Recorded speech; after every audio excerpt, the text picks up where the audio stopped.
प्रिय भक्तजनों, हो जाइए सावधान, क्योंकि 28 अगस्त 2026 को रक्षाबंधन के पावन पर्व के दिन एक ऐसी खगोलीय घटना घटने जा रही है जिसको लेकर इस समय लोगों के मन में तरह तरह के सवाल उठ रहे हैं। साल 2026 का यह चंद्र ग्रहण इसलिए भी खास माना जा रहा है क्योंकि जिस दिन देश भर में भाई बहन के प्रेम का पवित्र पर्व रक्षाबंधन मनाया जाएगा, उसी दिन आसमान में चंद्र ग्रहण की घटना घटित होगी। अब यहां पर बहुत सारे लोगों के मन में एक ही सवाल है कि आखिर 28 अगस्त को चंद्र ग्रहण कितने बजे लगेगा? क्या भारत में यह चंद्र ग्रहण दिखाई देगा? क्या इसका सूतक काल भारत में मान्य होगा? क्या रक्षाबंधन के दिन भाई को राखी बांधने में कोई परेशानी होगी? क्या पूजा पाठ किया जा सकता है? क्या गर्भवती महिलाओं को किसी प्रकार की सावधानी रखनी होगी? और आखिर इस चंद्र ग्रहण का प्रभाव हमारी 12 राशियों पर कैसा रहने वाला है? दोस्तों, सोशल मीडिया पर इस समय चंद्र ग्रहण को लेकर बहुत सारी अलग अलग बातें कही जा रही हैं। कोई कह रहा है कि रक्षाबंधन के दिन राखी नहीं बांधी जाएगी, कोई कह रहा है कि पूरे दिन सूतक लगा रहेगा, कोई कह रहा है कि घर में पूजा नहीं होगी, और कोई कह रहा है कि गर्भवती महिलाओं को घर से बाहर बिल्कुल नहीं निकलना चाहिए। लेकिन आखिर सच्चाई क्या है? इस वीडियो में हम एक एक करके हर सवाल का जवाब जानेंगे, इसलिए वीडियो को अंत तक जरूर देखिएगा, क्योंकि आज की इस जानकारी में आपको रक्षाबंधन की तारीख से लेकर राखी बांधने के शुभ समय तक, चंद्र ग्रहण की सही टाइमिंग से लेकर भारत में इसकी दृश्यता तक, और साथ ही ज्योतिषीय मान्यताओं के अनुसार किन राशियों के लिए यह समय शुभ और किन राशियों के लिए सावधानी वाला रह सकता है, इसकी पूरी जानकारी मिलने वाली है। लेकिन दोस्तों, आगे बढ़ने से पहले अगर आपके मन में भगवान भोलेनाथ के प्रति सच्ची श्रद्धा है तो कमेंट बॉक्स में एक बार हर हर महादेव जरूर लिख दीजिए। भगवान शिव की कृपा आप सभी पर बनी रहे और आपके घर परिवार में सुख शांति और समृद्धि बनी रहे। और अगर आप चाहते हैं कि ऐसी ही त्योहारों, ग्रहण, पंचांग और ज्योतिष से जुड़ी जानकारी आपको समय पर मिलती रहे तो वीडियो को लाइक करके चैनल को सब्सक्राइब जरूर कर दीजिएगा। तो चलिए दोस्तों, सबसे पहले उस सवाल का जवाब जान लेते हैं जिसके कारण सबसे ज्यादा भ्रम फैला हुआ है, और वो सवाल है कि आखिर रक्षाबंधन 2026 में किस तारीख को मनाया जाएगा। तो प्रिय भक्तजनों, साल 2026 में रक्षाबंधन का पावन पर्व शुक्रवार 28 अगस्त को मनाया जाएगा। इस दिन श्रावण मास की पूर्णिमा तिथि रहेगी। पूर्णिमा तिथि 27 अगस्त की सुबह लगभग 9:08 से शुरू होकर 28 अगस्त की सुबह लगभग 9:48 तक रहेगी। इसी कारण रक्षाबंधन का पर्व 28 अगस्त शुक्रवार को मनाया जाएगा। इस दिन बहनें अपने भाइयों की कलाई पर रक्षा सूत्र बांधेंगी, भाई अपनी बहनों की रक्षा का वचन देंगे, और घर घर में पूजा पाठ के साथ मिठाई और खुशियों का माहौल रहेगा। पंचांग के अनुसार दिल्ली में राखी बांधने का शुभ समय सुबह लगभग 5:57 से 9:48 तक बताया गया है। और सबसे खास बात यह है कि इस दिन भद्रा सूर्योदय से पहले ही समाप्त हो चुकी होगी। यानी रक्षाबंधन के दिन भद्रा को लेकर भी जो भ्रम फैलाया जा रहा है उससे घबराने की जरूरत नहीं है। अब दोस्तों, यहां से असली सवाल शुरू होता है, क्योंकि इसी 28 अगस्त को चंद्र ग्रहण भी लगने वाला है। तो क्या रक्षाबंधन के दिन राखी बांधी जा सकती है? क्या ग्रहण के कारण रक्षाबंधन का पर्व प्रभावित होगा? तो ध्यान से सुनिए, 28 अगस्त 2026 को चंद्र ग्रहण जरूर है, लेकिन यह चंद्र ग्रहण भारत में दिखाई नहीं देगा। यही सबसे महत्वपूर्ण बात है। चंद्र ग्रहण की वैश्विक घटना भारतीय समय के अनुसार सुबह से दोपहर तक चलेगी। उपछाया की शुरुआत लगभग सुबह 6:54 पर होगी। आंशिक ग्रहण लगभग सुबह 8:04 पर शुरू होगा। ग्रहण अपने अधिकतम चरण पर लगभग सुबह 9:43 पर पहुंचेगा और आंशिक ग्रहण लगभग सुबह 11:22 पर समाप्त होगा। इसके बाद उपछाया का प्रभाव लगभग दोपहर 12:32 तक समाप्त हो जाएगा। लेकिन भारत की स्थिति ऐसी है कि इस पूरे समय चंद्रमा हमारे आसमान में दिखाई देने की स्थिति में नहीं होगा, इसलिए भारत में रहने वाले लोग इस ग्रहण को अपनी आंखों से नहीं देख पाएंगे। अब सबसे बड़ा सवाल आता है कि अगर ग्रहण 28 अगस्त को है तो क्या भारत में सूतक लगेगा? प्रिय भक्तजनों, परंपरागत धार्मिक मान्यता में सूतक की गणना ग्रहण की दृश्यता से जुड़ी मानी जाती है। जब ग्रहण किसी स्थान से दिखाई नहीं देता तो वहां सामान्य रूप से सूतक मान्य नहीं माना जाता। इसलिए 28 अगस्त 2026 के इस चंद्र ग्रहण का सूतक भारत में मान्य नहीं होगा। इसका मतलब यह हुआ कि भारत में रक्षाबंधन के दिन केवल इस वजह से पूजा पाठ बंद करने, खाना पीना छोड़ने या राखी बांधने से बचने की आवश्यकता नहीं है। आप सामान्य तरीके से रक्षाबंधन का पर्व मना सकते हैं।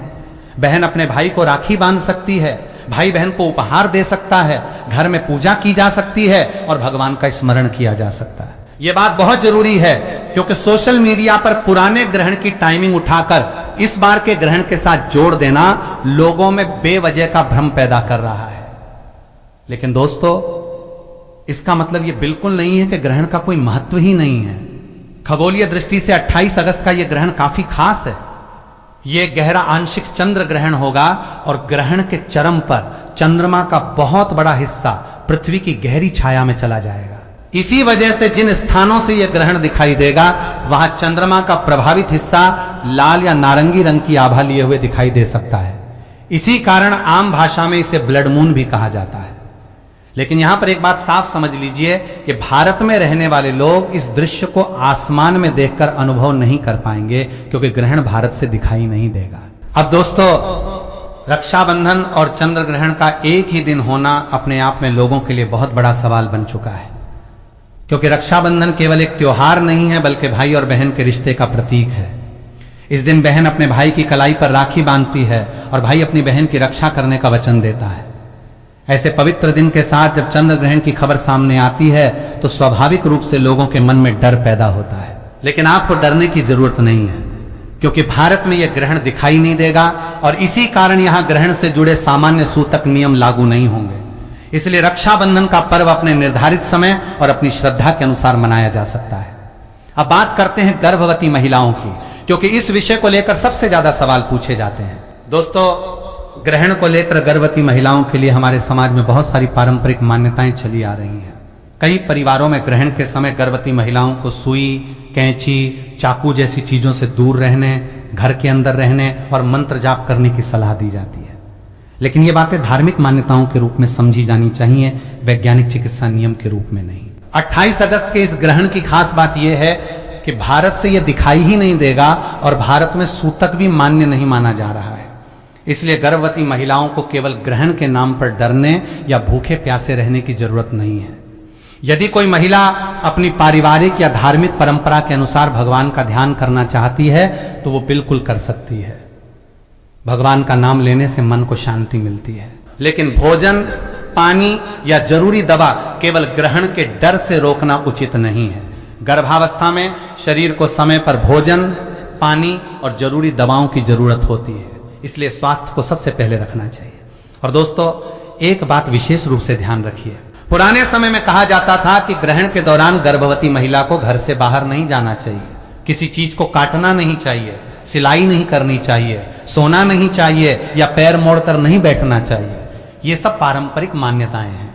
आज के समय में अगर किसी महिला को आराम चाहिए तो वो आराम कर सकती है। अगर टॉयलेट जाना है तो टॉयलेट जा सकती है, अगर पानी पीना है तो पानी पी सकती है, अगर दवा लेनी है तो दवा ले सकती है। किसी भी जरूरी शारीरिक आवश्यकता को केवल ग्रहण के डर से नहीं रोकना चाहिए। अगर परिवार धार्मिक नियमों का पालन करना चाहता है तो वो अपनी श्रद्धा के अनुसार भगवान का ध्यान, मंत्र जाप और पूजा कर सकता है, लेकिन किसी भी हालत में डर का माहौल नहीं बनाना चाहिए।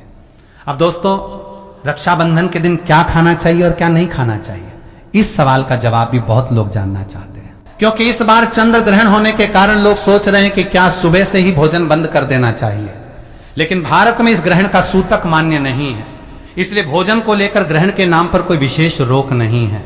आप अपने घर की परंपरा के अनुसार भोजन कर सकते हैं।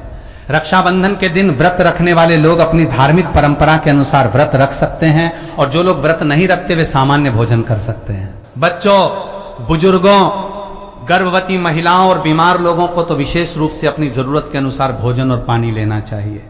अब दोस्तों, बहुत से लोग पूछ रहे हैं कि क्या 28 अगस्त को घर में पूजा कर सकते हैं, क्या भगवान को भोग लगा सकते हैं, क्या राखी बांधने से पहले भगवान की पूजा कर सकते हैं?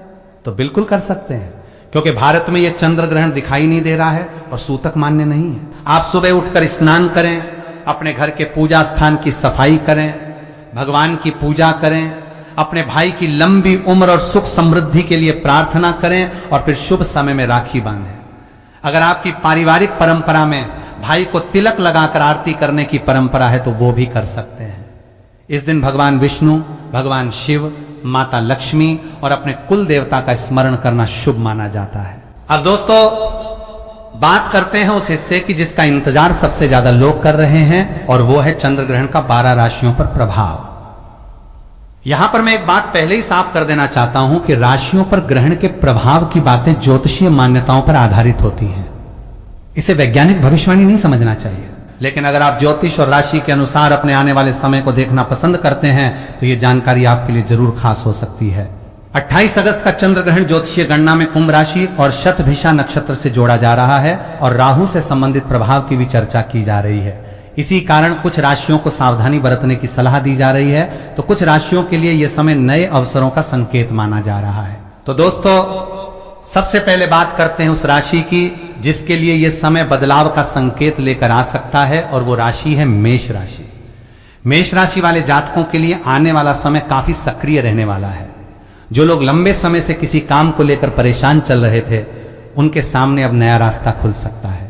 नौकरी करने वाले लोगों को अपने कार्य क्षेत्र में नई जिम्मेदारी मिल सकती है। अगर आप कोई नया काम शुरू करने की योजना बना रहे हैं तो पूरी जानकारी लेने के बाद आगे बढ़ना आपके लिए अच्छा रहेगा।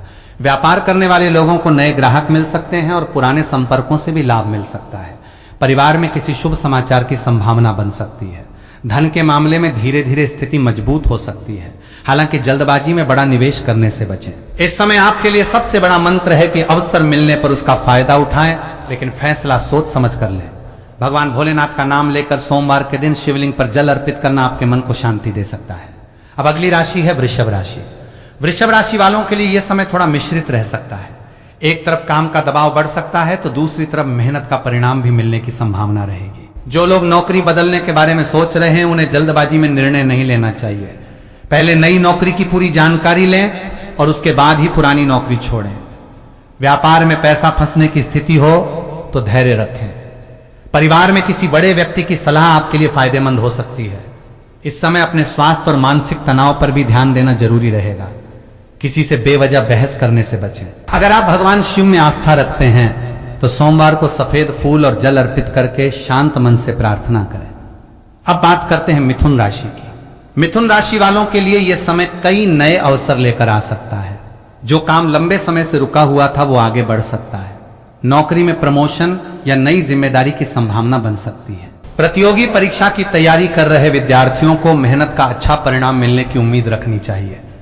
व्यापारियों को नए संपर्कों से लाभ हो सकता है। अगर पैसा किसी जगह फंसा हुआ है तो उसकी वापसी के लिए बातचीत शुरू हो सकती है। परिवार में भाई बहन से संबंध मजबूत होंगे और रक्षाबंधन का पर्व आपके लिए भावनात्मक रूप से भी खास रहने वाला है। किसी पुराने रिश्ते में चल रही नाराजगी दूर हो सकती है, लेकिन खर्चों को नियंत्रण में रखना जरूरी होगा। इस समय आपकी सबसे बड़ी ताकत आपकी समझदारी और बातचीत करने की क्षमता रहेगी। अब दोस्तों, अगली राशि है कर्क राशि। कर्क राशि वाले जातकों को इस समय अपने मन को शांत रखने की जरूरत है। छोटी छोटी बातों को लेकर चिंता करने से बचें। परिवार में किसी सदस्य की वजह से तनाव हो सकता है, लेकिन बात को बढ़ाने के बजाय समझदारी से काम लें। आर्थिक स्थिति सामान्य रह सकती है। अचानक कोई खर्च सामने आ सकता है, इसलिए पैसा संभाल कर रखें। नौकरी में काम का दबाव बढ़ सकता है, लेकिन आपकी मेहनत बेकार नहीं जाएगी। जो लोग व्यापार कर रहे हैं उन्हें किसी भी बड़े सौदे से पहले कागज और जरूरी जानकारी ध्यान से देख लेनी चाहिए। इस समय भगवान चंद्रदेव का स्मरण और शिव मंत्र का जाप मन को शांति देने वाला माना जाता है। अब बात करते हैं सिंह राशि की। सिंह राशि वालों के लिए यह समय अपने निर्णयों को लेकर सावधान रहने का है। कार्य क्षेत्र में आपकी जिम्मेदारियां बढ़ सकती हैं और आपको अपनी क्षमता साबित करने का मौका मिलेगा। कुछ लोगों को अपने वरिष्ठ अधिकारियों से थोड़ी सावधानी से बात करनी चाहिए। गुस्से में बोले गए शब्द बाद में परेशानी पैदा कर सकते हैं। धन के मामले में स्थिति ठीक रह सकती है, लेकिन किसी को बिना सोचे समझे बड़ा पैसा उधार देने से बचना चाहिए। परिवार में किसी सदस्य की सफलता से मन प्रसन्न हो सकता है। अगर आप कोई नया काम शुरू करने जा रहे हैं तो पहले योजना बनाएं और उसके बाद कदम उठाएं। सूर्यदेव और भगवान शिव की उपासना आपके लिए शुभ मानी जा सकती है। अब अगली राशि है कन्या राशि। कन्या राशि वालों के लिए आने वाला समय मेहनत का परिणाम देने वाला हो सकता है। लंबे समय से जो लोग नौकरी की तलाश कर रहे हैं उन्हें अच्छी खबर मिल सकती है। नौकरी में कार्य की प्रशंसा हो सकती है। व्यापार में नई डील मिल सकती है। जमीन जायदाद से जुड़े मामलों में आगे बढ़ने का अवसर मिल सकता है, लेकिन दस्तावेज अच्छी तरह जांचना जरूरी होगा। परिवार में सुख शांति का वातावरण बन सकता है। विवाह योग्य जातकों के लिए कोई अच्छा रिश्ता सामने आ सकता है। स्वास्थ्य के मामले में लापरवाही न करें। रोजमर्रा की दिनचर्या सही रखें। भगवान शिव को जल अर्पित करके अपने मन की इच्छा के लिए प्रार्थना करना आपके लिए शुभ माना जा सकता है। अब बात करते हैं तुला राशि की। तुला राशि वालों के लिए यह समय रिश्तों और आर्थिक मामलों में संतुलन बनाने का रहेगा। काम की वजह से परिवार को कम समय देने की स्थिति बन सकती है। ऐसे में अपने प्रिय लोगों के लिए थोड़ा समय जरूर निकालें। व्यापार में साझेदारी करने वालों को हर बात स्पष्ट रखनी चाहिए। नौकरी में नई जिम्मेदारी मिल सकती है, खर्च बढ़ सकता है, लेकिन आय के रास्ते भी खुले रहेंगे। कोई पुराना दोस्त या रिश्तेदार अचानक संपर्क कर सकता है। आपके लिए यह समय पुराने रिश्तों को मजबूत करने का भी है। रक्षाबंधन के दिन भाई बहन के साथ बैठकर भगवान का आशीर्वाद लेना आपके मन को खुशी देगा। अब अगली राशि है वृश्चिक राशि। वृश्चिक राशि वालों को इस समय अपने गुस्से पर नियंत्रण रखना होगा। काम के दौरान किसी व्यक्ति से मतभेद हो सकता है। अगर आप तुरंत प्रतिक्रिया देंगे तो समस्या बढ़ सकती है, इसलिए शांत रहना ही आपके लिए सबसे अच्छा रहेगा। आर्थिक स्थिति में सुधार के संकेत मिल सकते हैं, लेकिन जोखिम वाले निवेश से बचें। परिवार में किसी बुजुर्ग का आशीर्वाद मिलेगा। विद्यार्थियों के लिए समय अच्छा हो सकता है। जो लोग विदेश जाने या दूर की यात्रा की योजना बना रहे हैं, उन्हें कोई अच्छी खबर मिल सकती है। भगवान शिव की पूजा और महामृत्युंजय मंत्र का श्रद्धा पूर्वक जाप मन को स्थिर रखने में सहायक माना जाता है। अब दोस्तों बात करते हैं धनु राशि की। धनु राशि वालों के लिए यह समय काफी महत्वपूर्ण माना जा रहा है। आपकी मेहनत अब धीरे धीरे रंग ला सकती है। नौकरी में बदलाव की इच्छा रखने वाले लोगों को कोई अच्छा अवसर मिल सकता है। व्यापार में लाभ के नए रास्ते खुल सकते हैं। परिवार में कोई शुभ समाचार मिल सकता है। संतान की तरफ से खुशी मिल सकती है। आर्थिक स्थिति मजबूत होने की संभावना है, लेकिन पैसा आते ही अनावश्यक खर्च करने से बचें। सामाजिक जीवन में आपकी प्रतिष्ठा बढ़ सकती है। किसी पुराने विवाद का समाधान निकल सकता है। अगर आप लंबे समय से किसी काम के लिए प्रयास कर रहे हैं तो अब उस दिशा में तेजी आ सकती है। भगवान शिव का ध्यान आपके लिए शुभ माना जा सकता है। अब बात करते हैं मकर राशि की। मकर राशि वालों के लिए यह समय बहुत सोच समझकर आगे बढ़ने का है। काम में मेहनत ज्यादा करनी पड़ सकती है, लेकिन उसका परिणाम भी मिलेगा। पैसा आने के साथ साथ खर्च भी बढ़ सकता है, इसलिए बजट बनाकर चलना जरूरी रहेगा। किसी व्यक्ति पर आंख बंद करके भरोसा करने से बचें। अगर कोई बड़ा कागजी काम करने जा रहे हैं तो हर दस्तावेज पढ़कर ही हस्ताक्षर करें। नौकरी में आपकी जिम्मेदारी बढ़ सकती है। परिवार में कोई व्यक्ति आपसे सलाह मांग सकता है। वैवाहिक जीवन में छोटी छोटी बातों को लेकर तनाव पैदा न होने दें। भगवान शिव को जल अर्पित करना और शांत मन से प्रार्थना करना आपके लिए अच्छा माना जाता है। अब अगली राशि है कुंभ राशि। और दोस्तों, ज्योतिषीय मान्यताओं में यह राशि इस चंद्र ग्रहण से विशेष रूप से जुड़ी हुई मानी जा रही है, क्योंकि ग्रहण का संबंध कुंभ राशि से बताया जा रहा है। इसलिए कुंभ राशि वालों को इस समय अपने मन और अपनी भावनाओं पर विशेष ध्यान देना चाहिए। कुछ लोगों के लिए यह समय जीवन में बड़ा बदलाव लेकर आ सकता है। पुरानी सोच छोड़कर नई दिशा में आगे बढ़ने का मौका मिल सकता है।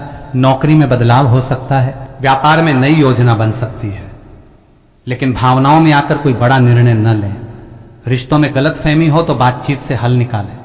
आर्थिक मामलों में किसी पर बहुत ज्यादा निर्भर न रहें। अपने स्वास्थ्य और आराम का भी ध्यान रखें। भगवान शिव का ध्यान करें और सोमवार को शिवलिंग पर जल चढ़ाकर मन में सकारात्मक विचार रखें। अब बात करते हैं मीन राशि की। मीन राशि वालों के लिए यह समय अपने मन को मजबूत रखने का है। काम में बदलाव आ सकता है और आपको नई जिम्मेदारी मिल सकती है। कुछ लोगों को करियर में आगे बढ़ने का मौका मिलेगा। धन के मामले में स्थिति सामान्य से बेहतर हो सकती है, लेकिन किसी भी लालच में आकर जोखिम वाला निवेश न करें। परिवार के साथ समय बिताएं। अगर किसी अपने से नाराजगी चल रही है तो रक्षाबंधन का दिन रिश्ते सुधारने का अच्छा अवसर हो सकता है। विद्यार्थियों को अपनी पढ़ाई पर ध्यान देना चाहिए। जो लोग आध्यात्मिक कार्यों में रुचि रखते हैं उनके लिए यह समय मन को भगवान की तरफ लगाने वाला हो सकता है। तो दोस्तों, इस तरह 12 राशियों के लिए यह चंद्र ग्रहण अलग अलग संकेत लेकर आ रहा है। किसी के लिए यह समय नए अवसर का संकेत है, किसी के लिए सावधानी का, और किसी के लिए अपने जीवन की पुरानी गलतियों को सुधारने का। लेकिन दोस्तों, एक बात हमेशा याद रखिए कि केवल राशि के आधार पर अपने जीवन का कोई बड़ा फैसला नहीं लेना चाहिए। राशिफल ज्योतिषीय मान्यताओं का हिस्सा है और वास्तविक जीवन में आपकी मेहनत, आपका निर्णय और आपकी परिस्थितियां सबसे ज्यादा महत्वपूर्ण होती हैं। अब दोस्तों, जैसा कि मैंने आपसे कहा था कि इस चंद्र ग्रहण के दिन कौन से छोटे छोटे उपाय किए जा सकते हैं, वो भी आपको जरूर बताऊंगा। हालांकि भारत में यह ग्रहण दिखाई नहीं देगा और सूतक भी मान्य नहीं होगा, फिर भी जो लोग ग्रहण के आध्यात्मिक महत्व को मानते हैं वे अपनी श्रद्धा के अनुसार भगवान का स्मरण कर सकते हैं। सबसे आसान उपाय है कि भगवान शिव के सामने बैठकर त नमः शिवाय मंत्र का जाप करें। आप अपनी सुविधा के अनुसार 108 बार या जितना संभव हो उतना जाप कर सकते हैं। भगवान चंद्रदेव को मन में प्रणाम करें और अपने परिवार की सुख शांति के लिए प्रार्थना करें। अगर आपके घर में शिवलिंग है तो सामान्य पूजा करें और जल अर्पित करें। अगर शिव मंदिर जाना संभव हो तो सोमवार के दिन मंदिर जाकर जल चढ़ाएं। किसी गरीब या जरूरतमंद व्यक्ति को भोजन कराना, कपड़े देना या अपनी क्षमता के अनुसार सहायता करना भी पुण्य का काम माना गया है। और दोस्तों, रक्षाबंधन के दिन एक बहुत सुंदर उपाय आप अपने घर में कर सकते हैं। जब बहन अपने भाई को राखी बांधे तो उससे पहले भगवान के सामने दीपक जलाएं। भाई बहन दोनों मिलकर भगवान से अपने रिश्ते की मजबूती और परिवार की खुशहाली की प्रार्थना करें। बहन भाई के माथे पर तिलक लगाए, आरती करे और राखी बांधे। भाई अपनी बहन की रक्षा का संकल्प ले और अपनी क्षमता के अनुसार उसे उपहार दे। यह केवल एक रस्म नहीं बल्कि भाई बहन के रिश्ते में प्रेम और विश्वास को मजबूत करने का सुंदर अवसर है। अब दोस्तों, एक सवाल और आता है कि क्या रक्षाबंधन के दिन ग्रहण के कारण मंदिर बंद रहेंगे? भारत में ग्रहण दिखाई नहीं देने की वजह से ऐसा कोई सामान्य ग्रहण सूतक नियम लागू नहीं होगा। हालांकि अलग अलग मंदिरों की अपनी स्थानीय परंपरा हो सकती है, इसलिए अगर आपके क्षेत्र के किसी विशेष मंदिर ने कोई अलग व्यवस्था बताई हो तो वहां की व्यवस्था को मानना उचित रहेगा। लेकिन आम परिवार के स्तर पर इस ग्रहण की वजह से रक्षाबंधन की पूजा रोकने की जरूरत नहीं है। और हां दोस्तों, सोशल मीडिया पर अगर आपको कोई यह कहता हुआ मिले कि 28 अगस्त को सुबह से भारत में 9 घंटे का सूतक लग जाएगा, खाना बनाना बंद कर देना है, राखी नहीं बांधनी है या गर्भवती महिलाओं को पूरे दिन कमरे में बंद रहना है, तो ऐसी बातों को बिना जांचे आगे मत बढ़ाइए। क्योंकि इस बार सबसे महत्वपूर्ण तथ्य यही है कि 28 अगस्त का चंद्र ग्रहण भारत से दिखाई नहीं देगा, इसलिए भारत में सूतक मान्य नहीं माना जा रहा है। प्रिय भक्तजनों, रक्षाबंधन का पर्व प्रेम का पर्व है, इसलिए इस दिन डर नहीं बल्कि खुशी का वातावरण होना चाहिए। बहनें अपने भाइयों की लंबी उम्र की प्रार्थना करें, भाई अपनी बहनों की रक्षा और सम्मान का संकल्प लें और पूरा परिवार भगवान का आशीर्वाद ले। चंद्र ग्रहण एक खगोलीय घटना है और वैज्ञानिक दृष्टि से इसका अपना महत्व है। वहीं हमारे धार्मिक जीवन में ग्रहण से जुड़ी अपनी परंपराएं हैं। दोनों बातों को समझना और बिना डर के सही जानकारी लोगों तक पहुंचाना बहुत जरूरी है।